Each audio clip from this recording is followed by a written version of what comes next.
ഒന്ന് റെസ്റ്റ് എടുത്ത് വന്ന കോൺഗ്രസ്സുകാരെ വീണ്ടും കുരുപൊട്ടിക്കാൻ ഇറങ്ങി ദിവ്യ എസ് അയ്യർ. ഇക്കുറി സർക്കാരിൻ്റെ 4ാം വാർഷിക ആഘോഷത്തോടനുബന്ധിച്ചുള്ള തീം സോങ് അത് പാടാൻ ദിവ്യ തയ്യാറായിരിക്കുകയാണ്. മുരുകൻ കാട്ടാക്കടയോടൊപ്പം ദിവ്യ ആ ഗാനം ആലപിച്ച് റെക്കോർഡ് ചെയ്യുന്നതിൻ്റെ ദൃശ്യം പുറത്തു വന്നിട്ടുണ്ട്. തൃശ്ശൂർ പൂര വെടിക്കെട്ടിന് സമാനമായിട്ടുള്ള ഒരു കുരുപൊട്ടൽ വെടിക്കെട്ടിന് നമുക്ക് സാക്ഷ്യം വഹിക്കാനുള്ള അവസരം. പരസ്പരം ചിരിക്കണം, വിളക്കുകൾ കൊളുത്തണം, വെറുപ്പുകൾക്കുമേൽ പ്രകാശനാളമാകണം. പരസ്പരം ചിരിക്കണം, വിളക്കുകൾ കൊളുത്തണം, വെറുപ്പുകൾക്കുമേൽ പ്രകാശനാളമാകണം. എന്തെന്നൊക്കെ പറഞ്ഞാലും ഗംഭീരമായി ആലപിച്ചിട്ടുണ്ട്.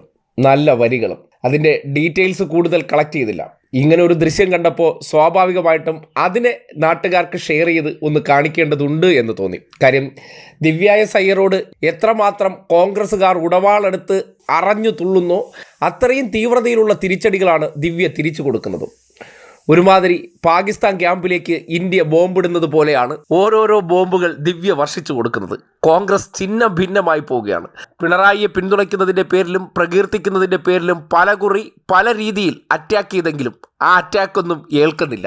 കോൺഗ്രസിൻ്റെ കയ്യിലിരിക്കുന്നതെല്ലാം പാകിസ്ഥാൻ്റെ കയ്യിലുള്ള മിസൈൽ പോലെയാണ്. എല്ലാം ചീറ്റിപ്പോകുന്നൊരവസ്ഥ.